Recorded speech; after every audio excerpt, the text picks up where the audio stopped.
السلام عليكم ورحمة الله وبركاته. باسم المركز العربي لأبحاث ودراسة السياسات. And we welcome you to the fourth session of this forum, which will be dedicated to dealing with the current situation and the role of the media. We know that the role of the media will be prominent in this forum because of the very prominent role it plays in the life of the GCC and the whole crisis of the Gulf, which started with hacking of the Qatari news agency.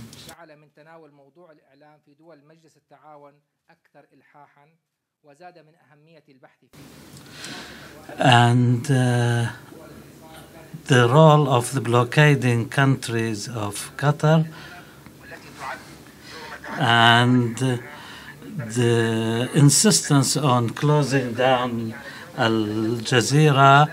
And of course, this is in addition to the other media organizations which have been playing an increasingly important role in the lives of the GCC countries.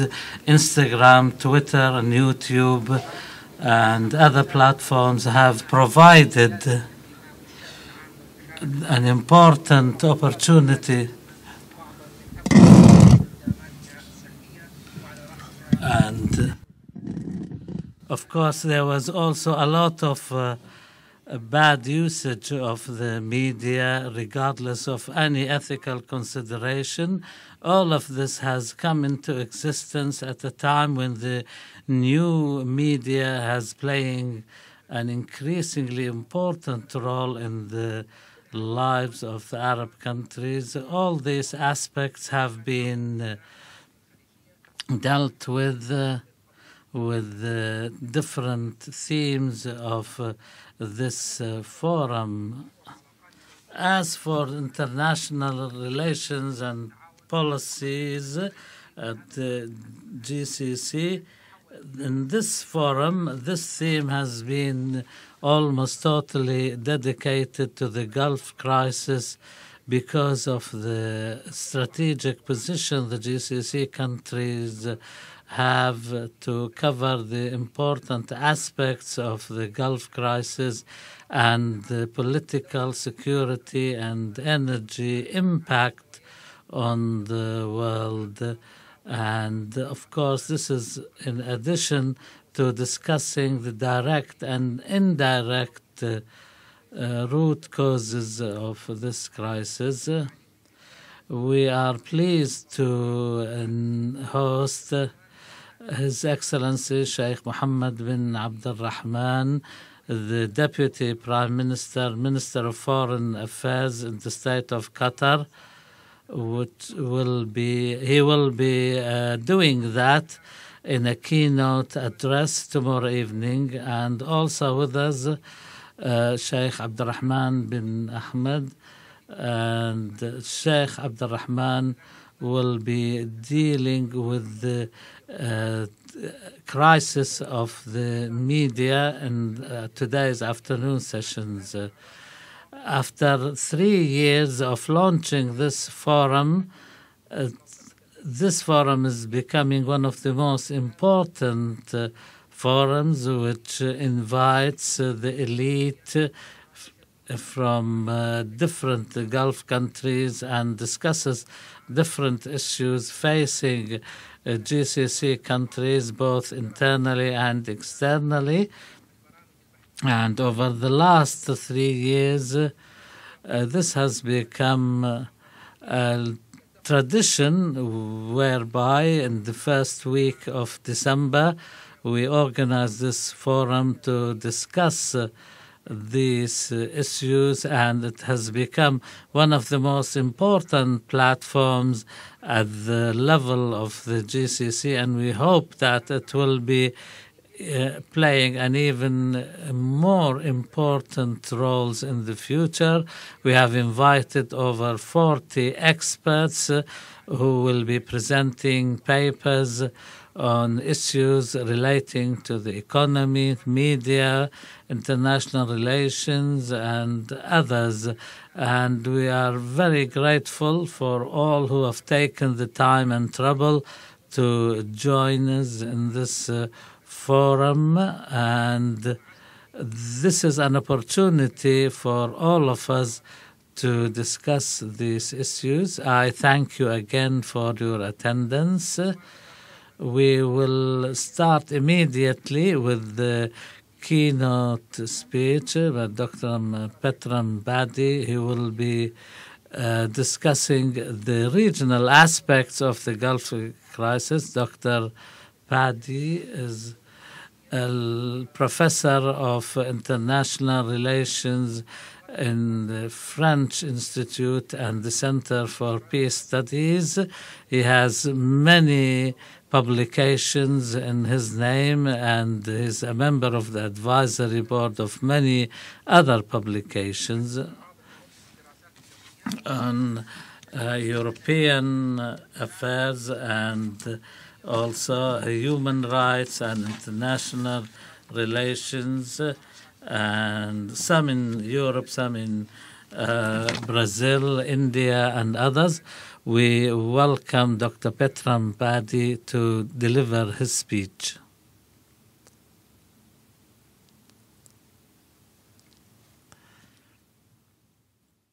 Thank you very much, Mr. Chair. With your permission, I stay seated. That is the French tradition, you know, the Anglo-Saxon tradition.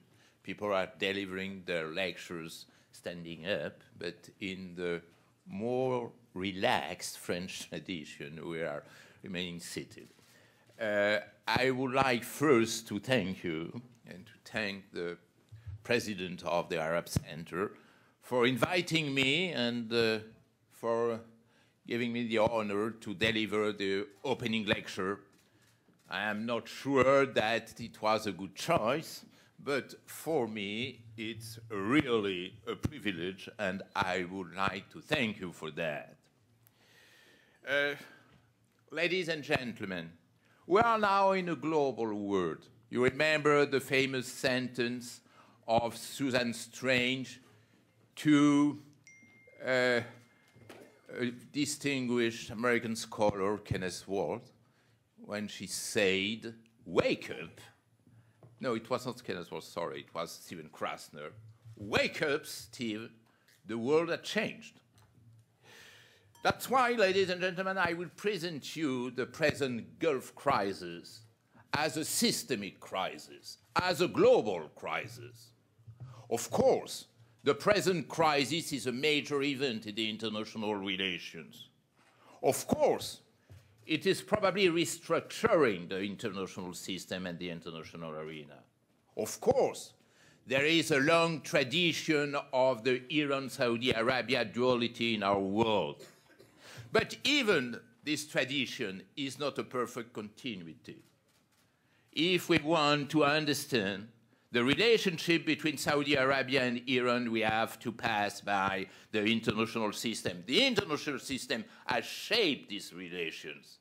And for preparing this lecture, I was reading what Henry Kissinger and Richard Nixon said about Iran and Saudi Arabia, which were at this time, the 70s, considered as the two pillars of the regional order, stressing on the fact that only this collusion between Riyadh and Tehran will be able to promote a stable Middle East. And I remember when I was in Iran during the 70s, how the relationship between Iran and Saudi Arabia was privileged.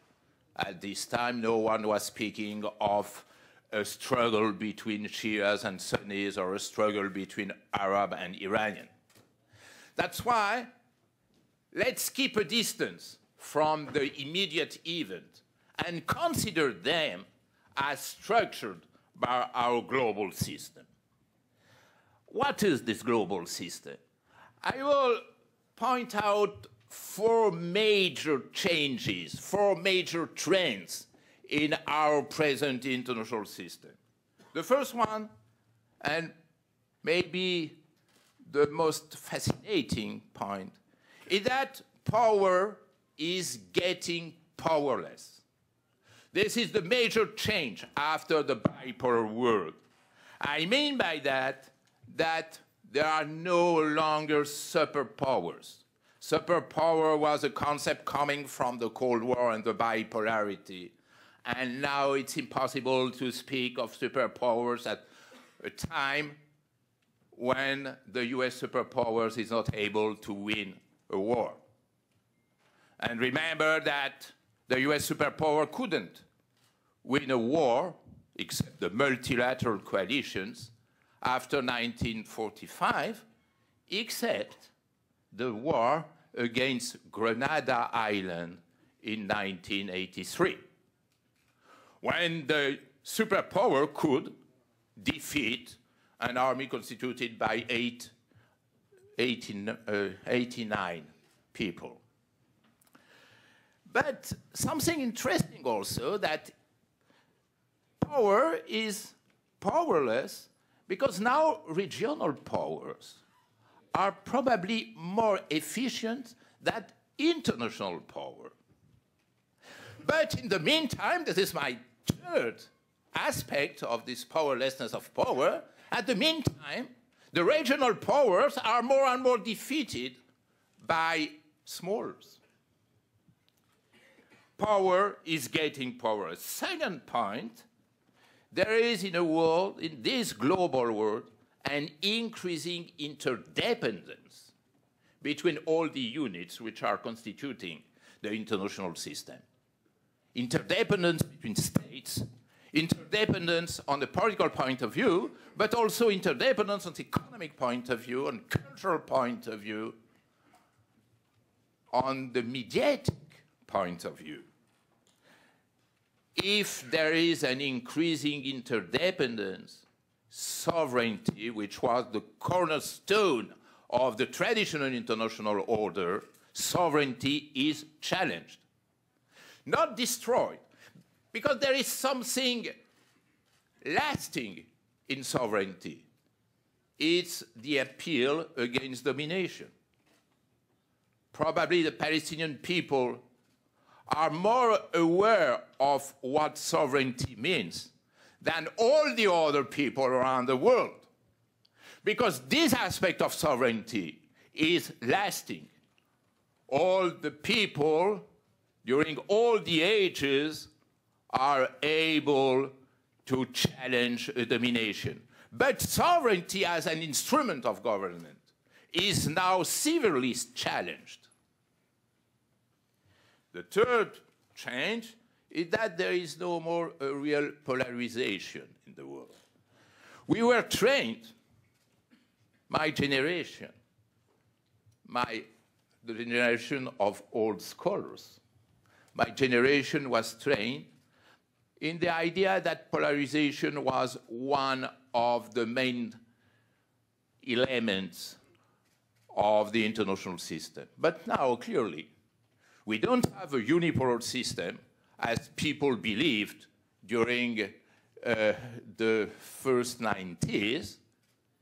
We don't have a multipolar system as mid-powers could think and imagine. We are in an apolar system. That's to say, no pole. And the last point, maybe the most important, is that globalization triggers a new role for local actors. Local actors is probably the winner of the transformation of our world. But local actors are not only political actors, but societies. Societies are playing a role in our new international system much more important than they never had. That's why I would speak of an inter-social system rather than international system. International relation professors are now retired. as I will do at the end of this year. And the new generation is now constituted by intersocial relation professors, intersocial relation scholars. But in the meantime, if local actors are promoted through their social and political and economic role, we attend a real willingness among small or middle-range states to play a role as general powers, as regional powers. Regional power was a very weak concept during the bipolar system, as there were only two major powers. But now regional powers is one of the cornerstones of the new international order. But the old Westphalian states never accepted that out of Europe grew new regional powers. This is a very strong and dangerous contradiction. Facing these issues and these new aspects, I would say that now in our world, status is much more important than power. Power is no more efficient, but status is lasting.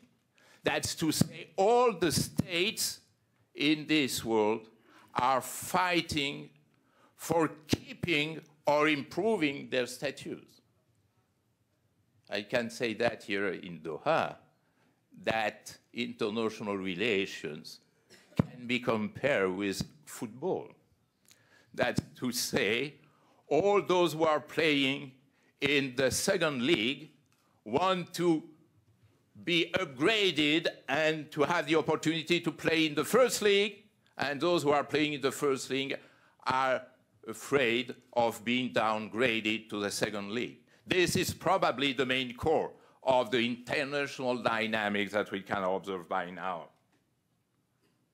That's why I think that symbolic resources are now more important than material resources. The second consequence of that is that now in our world, humiliation is one major parameter. Humiliation as a strategy. I will use humiliation for dominating my neighbor. It's not for you that I say that. Or as a counter-strategy, that's to say, my strategy will be to react against the humiliation that I had to suffer in our world. And if we take into account this region, Middle East, all the actors consider themselves as humiliated. And this is probably the starting point of the disaster we are now looking at. That's to say, Arab world considers the last 2 centuries as a sequence of humiliation during mandate, colonization, domination, and so on. But Russia considers that the 1989-1999 sequence was a sequence of humiliation, and they have to take a revenge. European Union considered that it has been humiliated as it is now excluded from the Middle East arena. I was surprised to see that the main obsession of the French diplomacy is not to put an end to the Syrian war, but how to come back in Middle East. US, United States, considers through Mr. Trump as humiliated by its retreat from the Middle East, and is obsessed also by finding the way of how to go back to Middle East. Iran considers to have been humiliated as it is not recognized as a regional power. Turkey considered to be humiliated as the Ottoman Empire was strategically and culturally humiliated by the Westphalian states and the European nations during the 19th and the 20th century. Kurds consider has been humiliated. Saudi Arabia considers to be humiliated by the comeback of Iran and by the agreement on the nuclear weapons. Ladies and gentlemen, in this new context, weakness politics is getting much more important than power politics. Power politics was the main paradigm of international relations since 1945, when the discipline was created in the United States. At this time, power could defeat Nazism, and so power was considered as good, as efficient, as important, as a cornerstone of the international order. But now, when the Cold War is over, power is over. Power is no more efficient. But the new global world is more and more depending on the weakest link. It's now the weakest actor which is able to play the main role and to structure and to set the international agenda.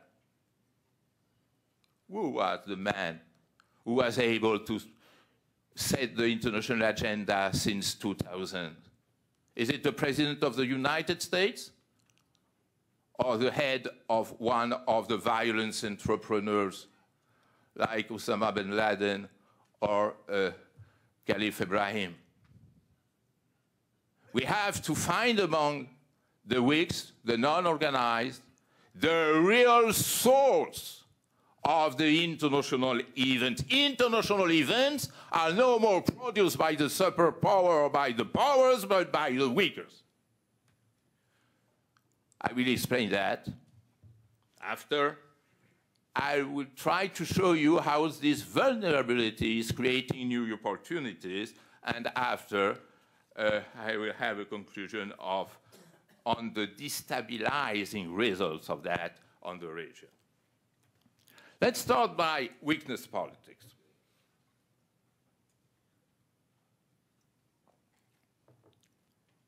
The American political science, as I mentioned, is based on power politics. The French tradition is based on weakness politics. You know, we had in France a very bad experience of power.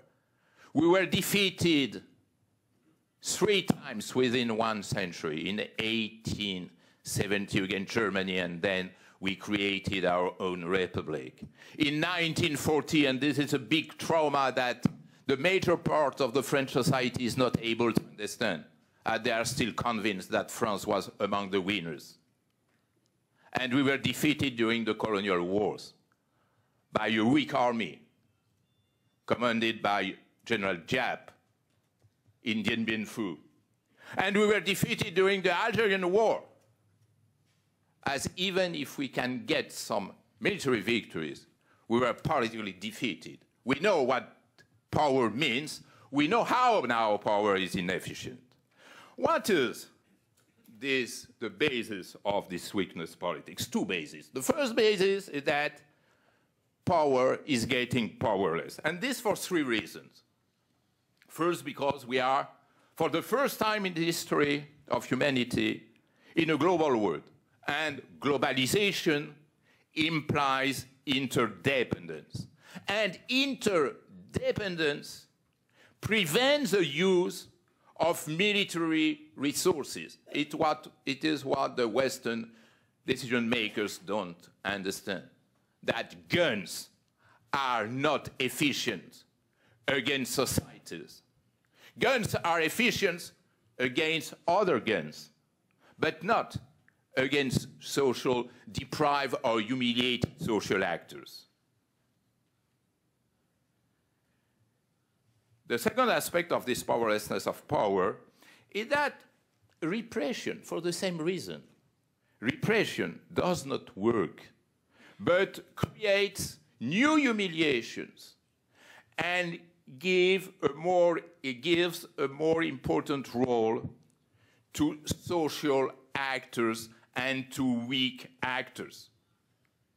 The best gift you can give to weak actors is to use repression against him. That was quite clear in every kind of situations. Sanctions. Have you heard of a sanction which was efficient against Iran, against North Korea, against all the countries around the world? Blockades. And you know, and I was so happy to discover in my first minutes here in Qatar that blockades is not working. It was another time. It was the time of the Westphalian system, where interstate relations were dominating everything.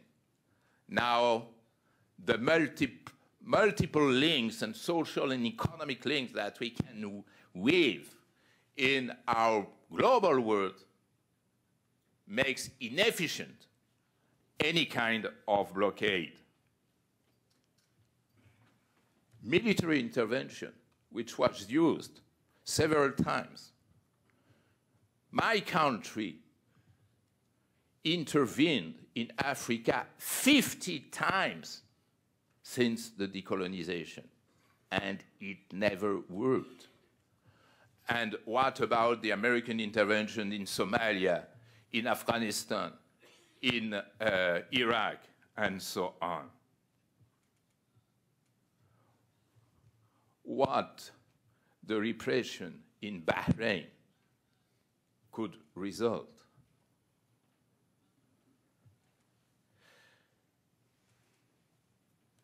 And power is powerless, because local power is much more efficient than international power. I remember once the Iranian ambassador to Paris said to us that Iran is much more powerful than US in Iraq. I think that it was a clear vision of what it happened at this time. But when a regional power tries to exercise its domination on its neighbor, it doesn't work. That's not correct to say that now Iran is dominating Iraq. And as I mentioned, Saudi Arabia couldn't dominate all the states in the Gulf. Failed in creating, in December 13, a union of the Gulf Arab states, Arab Gulf states, but it's exactly the same with all those which are condemned to be satellites and which have never been real satellites. The concept of satellite is a concept coming from the Holy Alliance. It's not clearly adapted to our new world. Powerlessness of power, but the positive aspect is that weakness is structuring the international agenda. Weakness is the main operator rather than power holders. What does it mean? It means two things. The first, that the nodal points of all the international crises are to be found among the weak states and the weak actors. That it was the role played by Palestine during the bipolarity. Palestine dominated, conditioned, constrained, determined the international and the regional agenda. Now, the role of the nodal point is played by the weak actors of the region. Yemen, Lebanon, Syria, as it is getting weak. But something much important is that globalization, this globalization process fuels three kinds of weakness, the typology that I would suggest. Three kinds of weakness which can be considered as the main three factors of the international crisis and the new factors of the war. Weakness of the state, weakness of the nation, weakness of the social bound. Weakness of the state. As you know, there is a strong correlation between collapsing states and new international conflict. Somalia, Afghanistan, Yemen. But if we look at other regions, we can consider the Democratic Republic of Congo, the Central African Republic, and many other African states. Ladies and gentlemen, the Westphalian War was springing from a power competition, a power rivalry. Now the new international conflict is coming not from a competition of power, but from a competition of weakness. The great Charles Tilly said that there was a state-making, war-making circular process. War was making state, and state is making war. We can say now that non-state is making war, and war is making non-state. Weakness of the state. Weakness of the nations. In Iraq, in Syria, you had strong states, or at least strong repressive and coercive regimes. But what it happened was a collapse of the nation. That's to say, a collapse of the social contract. In Iraq collapsed into three communities, Sunni, Shia, and Kurds. The same can be said of Syria, which is a collapsing nation. And the same can be said, for instance, of the Mali. Mali is a state, a weak state, but has no nation. No social contract, no nation. Weak nation implies conflict. And the third one would be social bounds. As a French scholar, I am a Durkheimian scholar. And Durkheim pointed something very important. That's to say, without strong social bounds, there is no social game. And without social game, you have a common violence. We are in this situation in many countries in which the social bounds, I mean the horizontal bounds, are so weak that there is a permanent situation of war, as it is the case in Yemen, for instance. Now, ladies and gentlemen, as we define weakness politics, let's move to the vulnerability, which create then, from this weakness, new opportunities, which are explaining the situation of tension that we are now meeting. The first vulnerability is coming from what I call the failure of the second decolonization. The first decolonization was a formal decolonization which took place at the period of the independences. Now this period is over, but we are attending a second decolonization by the decreasing influence of the superpowers, the US retreat from the Middle East, the Turkish failure for reconstituting the Ottoman Empire and what Davutoglu called the strategic deepness, and the Russian failure, which is not able to penetrate further than Syria and Iraq, and which previously controlled Iran, but is presently not able to do. In this situation of vacuum, this new vulnerability is creating new appetites. This new appetite is covered by those who pretend to become the new regional powers. The second vulnerability is the failure of the Arab Spring. The Arab Spring destroyed the three caliphates in the Arab world: Baghdad, Damascus, and Cairo.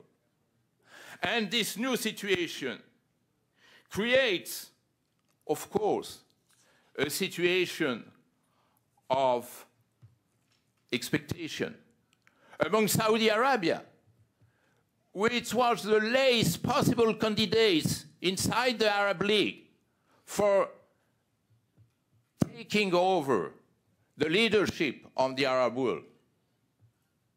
It's the first time in the contemporary history that Saudi Arabia is not competed by the three caliphates. And as you know, politics aborts all kinds of vacuum. And so the strategy of Saudi Arabia was to occupy the territory. And especially when the two other pretenders for the leadership in the Arab world were non-Arab countries, I mean Turkey and Iran. The challenge was then higher.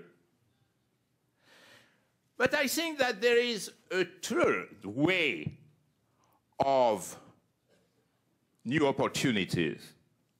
And it is created by the Arab Spring too.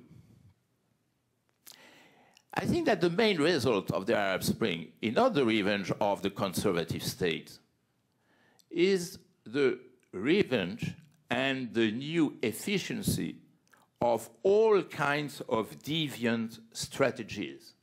When a revolution fails, the conservatives never win.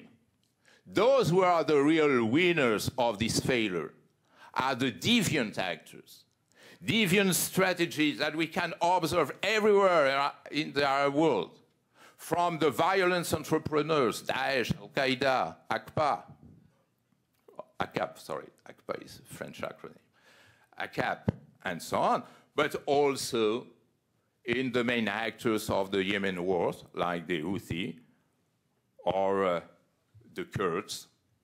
That's to say, all these non-organized actors which are able to take advantage of this situation of failure.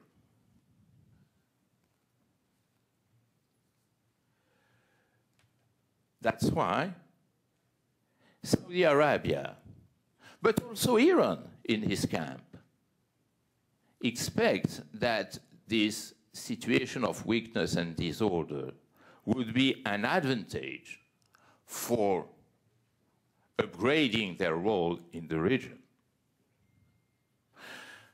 This would be probably acceptable and would not have been a source of war if the Western, and I include Russia among the Western actors, strategy was not to contain and block all the ambitions of being a regional power.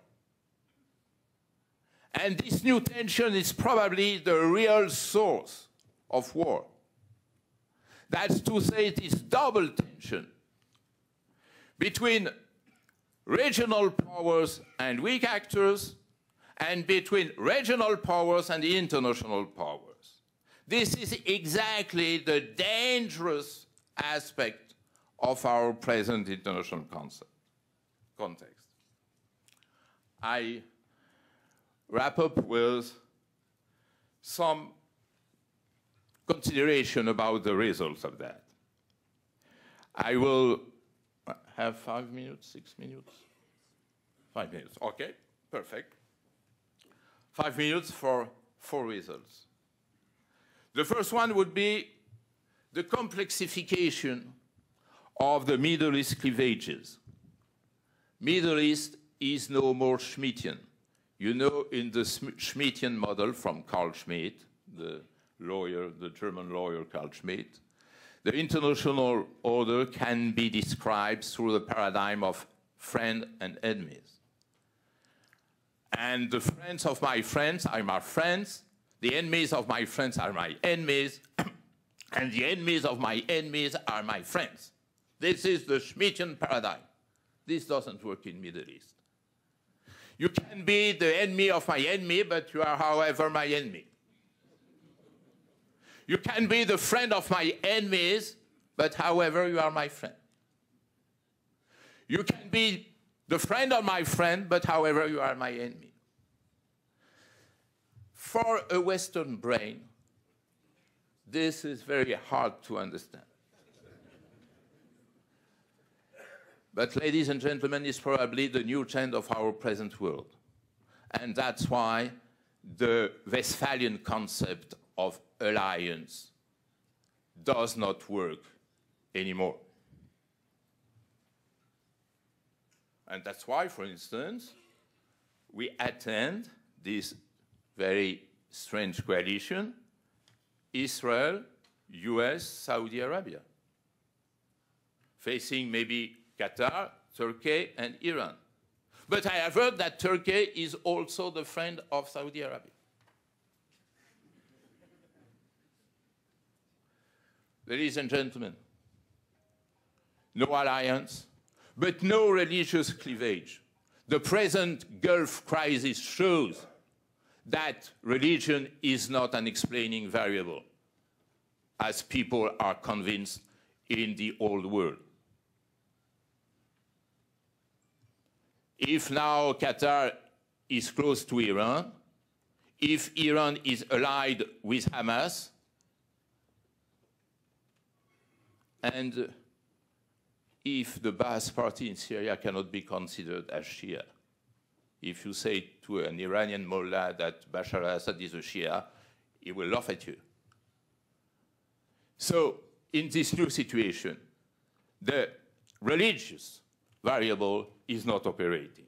Second reason, a new conception of power. Ladies and gentlemen, there is no more an international security, and this is the main challenge the Security Council is facing. There is only an addition of regional securities, an addition which is not always transitive. This importance of the concept of regional security has been understood by Barack Obama, who was a great president, because I think that is the only Western decision makers who was able to understand the real change in the world, and that military leadership is not working.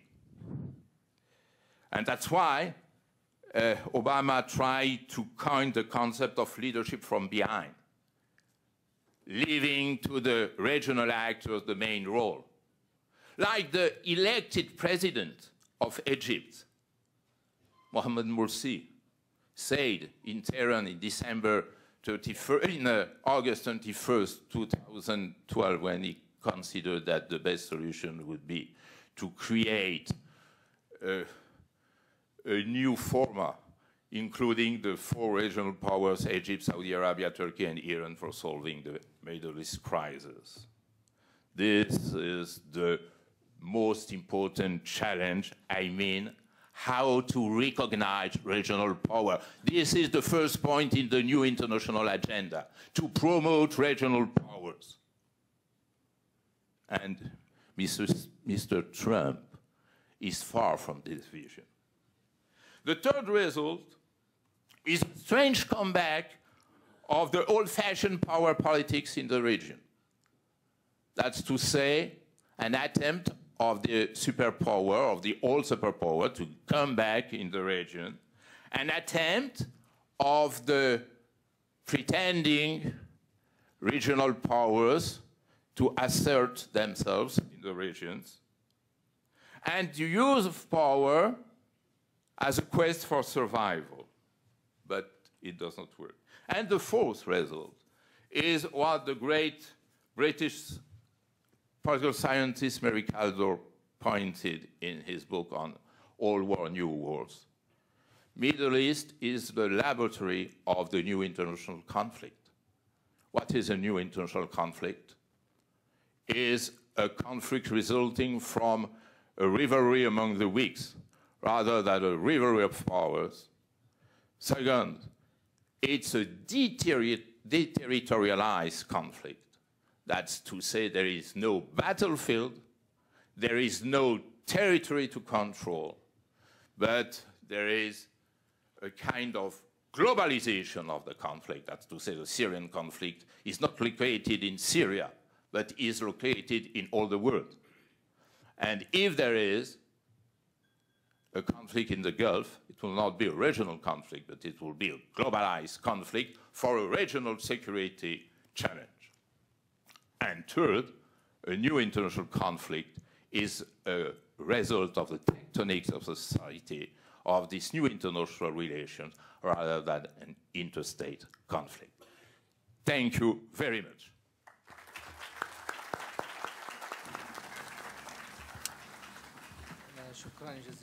Thank you very much, Dr. Badie, for this invaluable lecture in which he refers to many quotations about international politics.